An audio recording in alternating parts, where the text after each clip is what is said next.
我收到傳媒朋友想我回應一下咧，有關梁振英喺施政報告裏邊提出咧，叫市民認真去思考有關使用符合3個條件底下郊野公園嘅用地作為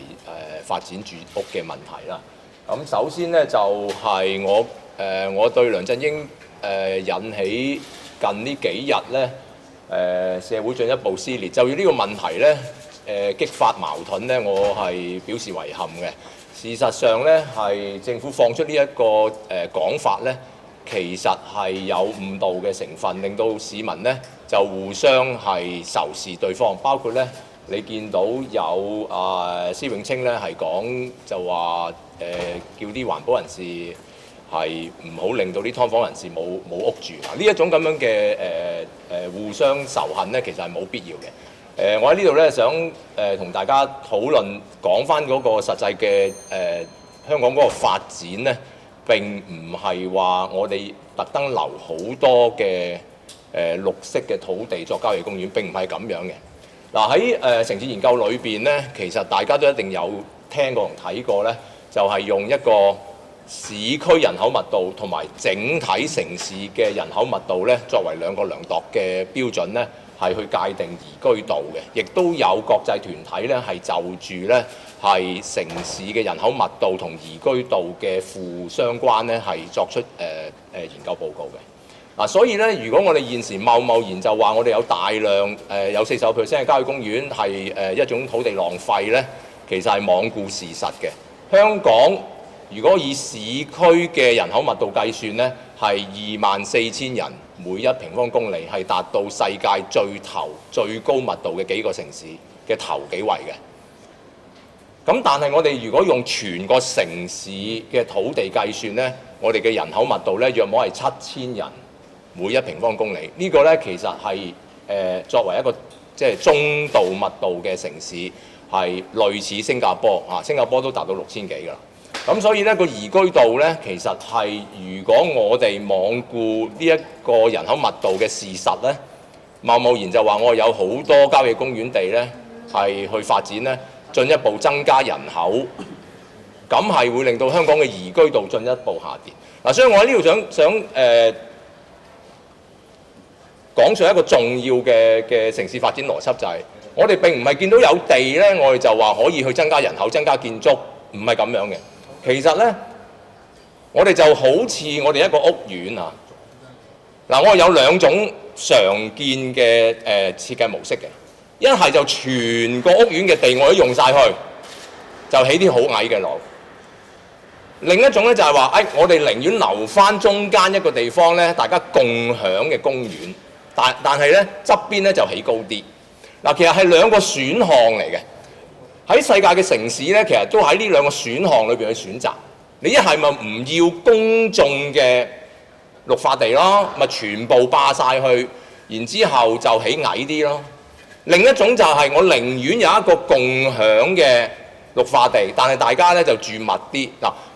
香港喺過去100幾年就選擇咗後者，所以我哋而家剩翻嘅綠化地咧，並唔係環保人士霸住一啲地方，令到佢不能發展，並唔係咁樣嘅。個事實其實係因為歷史嘅原因，包括係水塘，我哋需要有水塘呢個原因咧，令到我哋咧選擇咗後者嘅城市發展模式，就係用高密度。所以我頭先講咧，如果以市區計咧，我哋嘅人口密度已經達到世界最密嘅幾個城市㗎啦，係非常之不宜居㗎啦。咁如果你話喂，我哋要用翻嗰啲綠化地喎，我哋唔想要咁多郊野公園咧，其實係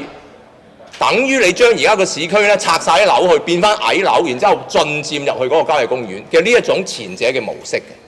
我哋其實咧可以話咧係因為歷史嘅原因咧，得天獨厚揀咗後者。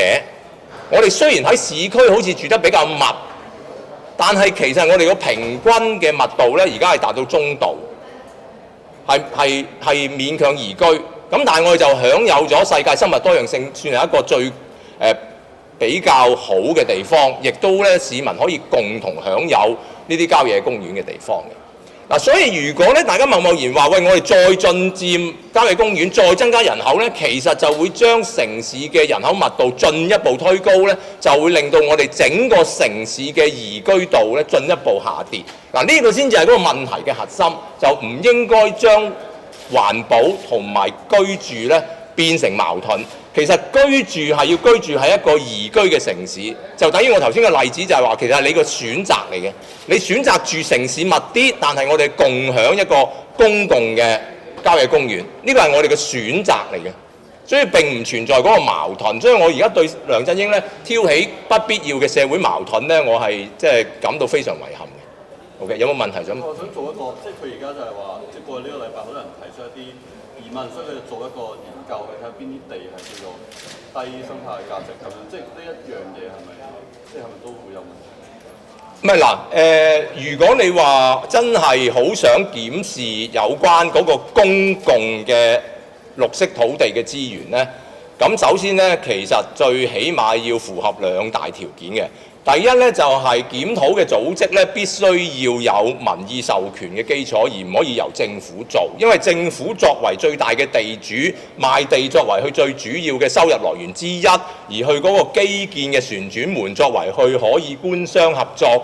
獲得利潤嘅重要窗口咧，如果由政府帶頭去做咧，係會帶嚟好多係懷疑，甚至乎可能會提供誘因咧去促使官商勾結嘅。所以咧，如果你話真係要檢討，咁就檢討我一定歡迎嘅，但係就必須要由一個係由民主選舉出嚟嘅委員會咧，去重新審視有關香港公共資源，尤其是綠色資源嘅部分咯。咁然之後咧就係話，即使你檢討之後有一啲你真係覺得可以發展嘅地方咧，其實民間嘅聲音都好清楚，係唔應該再用嚟發展豪宅，而係作為發展係公營房屋，或者我提倡嘅合作社房屋，係作為居住權嘅一個部分。我諗呢兩個條件就係我哋覺得，如果你真係要檢討嘅，就要符合呢兩個條件啦。Do you think it's responsible for him to propose such a thing, seeing that how he has only maybe 6 months left in his term? And also, do you think it's appropriate to appoint a government body to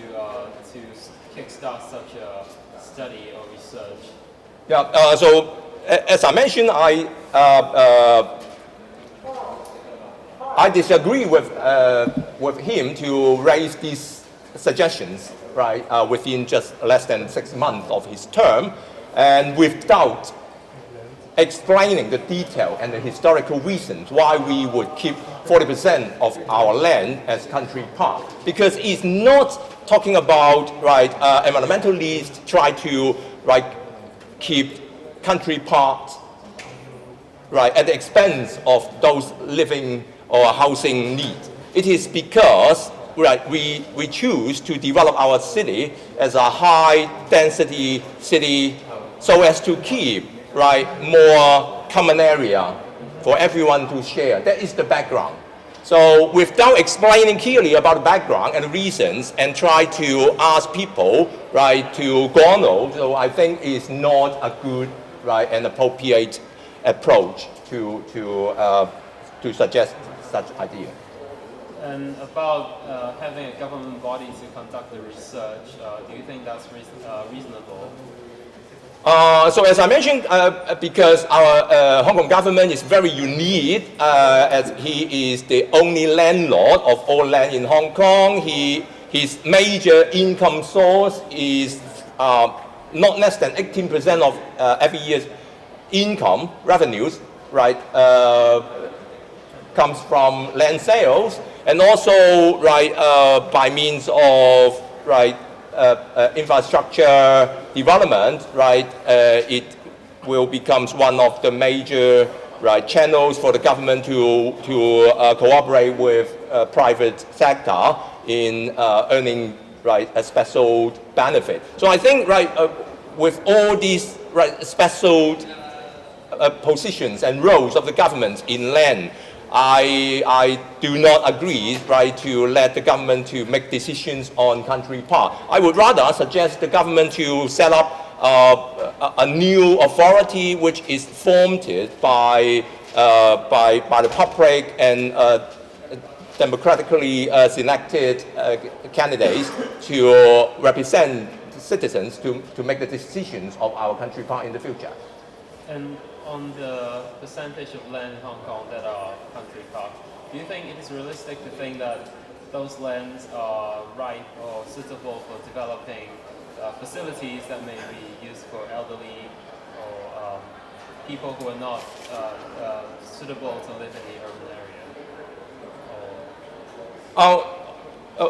Maybe, right? Talking about 40% of Hong Kong territory, right, is now country park. I think, right, if you really would like to find, then, or with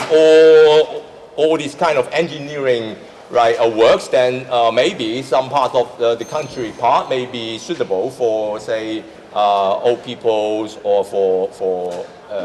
the users. But the point is,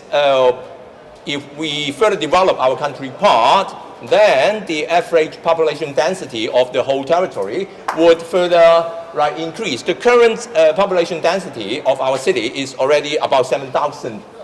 people per square kilometer, which is a medium level, right, in a global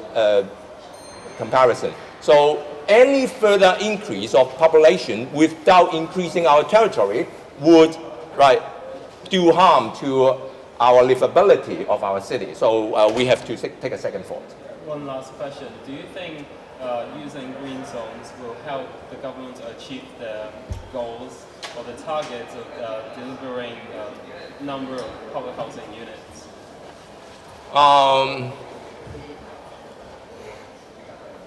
First of all, right, there are 1,200 hectares of brownfield, which is commonly agreed to be the top priority for development of public housing. So I just cannot see the point why we have to, right, consider the green belt about the country part, because, right, as I mentioned, developing brownfield will achieve 3 wins. Right? Because, right, first of all, it can clear up our new territories, and secondly, it provide land, and thirdly, indeed, it was due to the Mahalo case that our government lost the case. So if we can, right, develop brownfield for public housing, indeed, it is a win-win-win situation. Okay, thank you. Okay, 唔該晒。